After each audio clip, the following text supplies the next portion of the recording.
Welcome back after break. नाज़रीन, अब हम बात करेंगे मुल्क की सियासत पर, क्योंकि जहां सियासी टेम्परेचर गर्म है, एक तरफ हुकूमत और अब जिस तरह से हुकूमत तहरीक इंसाफ के दरमियान मुज़ाकरात की नई बातें सामने आ रही हैं, तो दूसरी जानिब आज़ाद कश्मीर के इंतखाबात भी ज़ेर बहस हैं।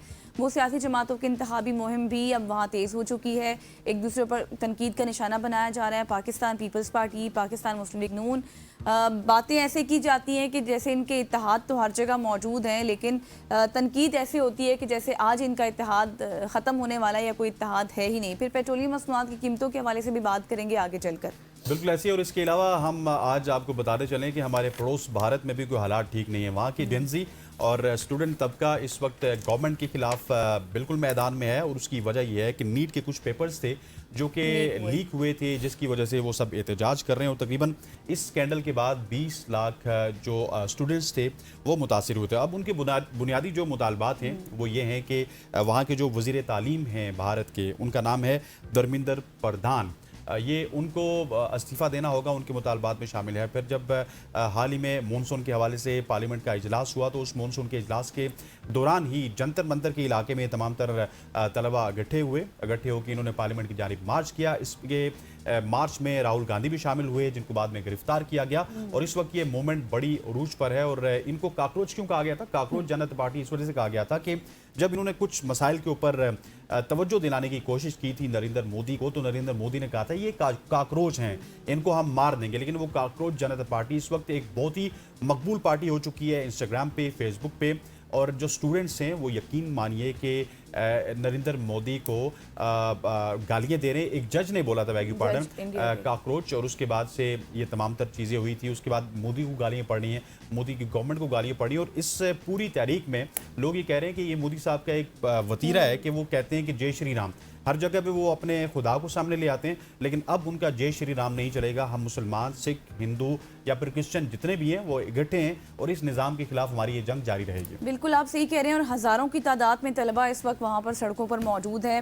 वो जिनको कॉकरोच कहा गया था, अब ये सारे कॉकरोच इकट्ठे हो चुके हैं और इनका एक ही मुतालबा है, और ये उस मुतालबे पर डटे हुए हैं। और इस वक्त आप देखें कि ये सियासी और अवामी मसला है वहाँ का, और उनके जो मुतालबात हैं वो बिल्कुल उस पर मुत्तफिक हैं।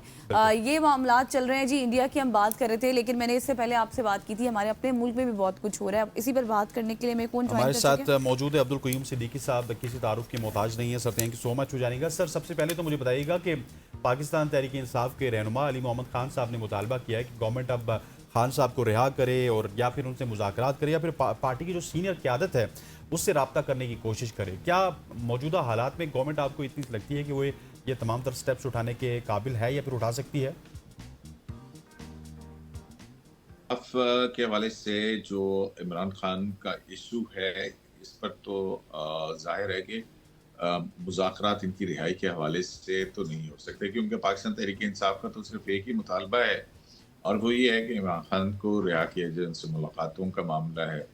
लेकिन यहाँ पे मसला ये है कि इसके पीछे अदालती फैसले खड़े हैं, और ये मामला जब भी हल होगा, इसका कोई फैसला आएगा तो वो अदालतों के जरिए से आएगा। जहाँ तक मुज़ाकरात की बात है, तो ये तो हम बहुत अरसे से देख रहे हैं कि इवन जब मौजूदा वज़ीर-ए-आज़म शहबाज शरीफ लीडर ऑफ द ऑपोजिशन थे, तो उस वक्त भी उन्होंने ऑफर की थी और ये कहा था कि ऑपोजिशन के साथ आप मुज़ाकरात करें, और जो है वो मिसाक़ मईशत जो है वो किया जाए। ना सिर्फ ये, फिर उसके बाद प्राइम मिनिस्टर बनने के बाद भी जो है वो ये पाकिस्तान तहरीक इंसाफ की आला क़यादत के हवाले से हुकूमत का यही मौक़िफ़ रहा। लेकिन कई मरतबा ऐसा हुआ भी, और राब्ते भी हुए, फिर उसके बाद मामलात भी फिर पाकिस्तान तहरीक इंसाफ के अपने अंदर के इख्तलाफात की वजह से जो है वो टूट गए। तो देखें, मुज़ाकरात तो ज़रूर होने चाहिए, और अगर अपोजिशन जो है वो इस मुल्क की बेहतरी के लिए काम करना चाहती है, तो मेरा ख्याल है कि इन मुज़ाकरात के ज़रिए, बहरहाल मुझे होते हुए कोई ऐसी नामुमकिन बात भी नहीं है कि ना हो सके, लेकिन इन मुज़ाकरात के ज़रिए हासिल क्या होगा, उसमें सबसे पहले ये देखना है कि पाकिस्तान की इस वक्त जो माशी सूरत हाल है, इसमें अपोजिशन क्या किरदार अदा कर सकती है। और फिर अब 3 साल मुकम्मल होने के बाद जो है वो मुल्क के अंदर इंतखाबात शुरू होगा, अमल या एक सियासी अमल जो है वो और ज़्यादा तेज़ रफ्तारी से शुरू होगा। एहतजाज की सियासत जो है पाकिस्तान तहरीक-ए-इंसाफ ने करके देख ली है। अब अगर वो जो उनका सबसे बड़ा एतराज़ जो है वो इंतखाबात के हवाले से होता है। आप 2013 के इंतखाबात लेके देख लें, तब भी पाकिस्तान तहरीक-ए-इंसाफ जो है वो धांधली के इल्ज़ामात लगाती रही। फिर उसके बाद के 2018 के इंतखाबात में दूसरी जमातें जो हैं वो इसके ऊपर इल्ज़ाम लगाती रहीं, आरटीएस बैठ के और ये वो। और फिर 2024 के इंतखाबात पे फिर पाकिस्तान तहरीक-ए-इंसाफ जो है वो इसी तरह के इल्ज़ामात आयद कर रही है। तो ये जो अमल है, जो इंतखाबात का अमल है, मेरा ख्याल है कि इस हवाले से हुकूमतों को और अपोजिशन को बैठ के एक ऐसा इलेक्शन कमीशन तश्कील देना चाहिए और वो कवानीन कि जिसके तहत ट्रांसपेरेंसी आए, तो उसको अमल को लेके आगे चलें, ताकि आइंदा के अंदर जब भी इंतखाबात हों तो उन इंतखाबात की जो वैलिडिटी है, उनकी क्रेडिबिलिटी है, उसको मलहूज़ खातिर रखते हुए आगे चला जाए और यही पाकिस्तान के अंदर इस्तेहकाम का बाइस बन सकता है। तो फौरी तौर पर तो मुझे कोई मुज़ाकरात नज़र नहीं आते हैं, अगर वो सही। अच्छा सर, एक पॉइंट है, आप उस पर भी थोड़ा सा रोशनी डालिएगा। आजकल हम देख रहे हैं कि पाकिस्तान मुस्लिम लीग नून और पाकिस्तान पीपल्स पार्टी दोनों ही बड़ी आप जोश और जज्बे के साथ अपनी तकारीर भी कर रही हैं, अपना एक मंशूर भी पेश कर रही हैं। जिस तरह से भी देखा जाए मैदान में है पूरी ताकत से। नवाज शरीफ साहब की स्पीचेस भी आप सुन रहे हैं, उन्होंने तो वज़ीर आज़म बनने की ख्वाहिश भी जाहिर कर दी है। आपको क्या लगता है इन हालात में दोनों पार्टीज़ को अगर देखा जाए तो किसके जीतने के चांसेस ज़्यादा और उसकी बुनियादी वजूहात क्या होंगी? इसमें पहली बात तो ये है कि एक ये बड़ी खुशाइंद बात है कि जो कलअदम जॉइंट एक्शन कमेटी है, उसका जो एहतजाज था, उस एहतजाज की जगह अब इलेक्शन कैंपेन जो है उसने ली है।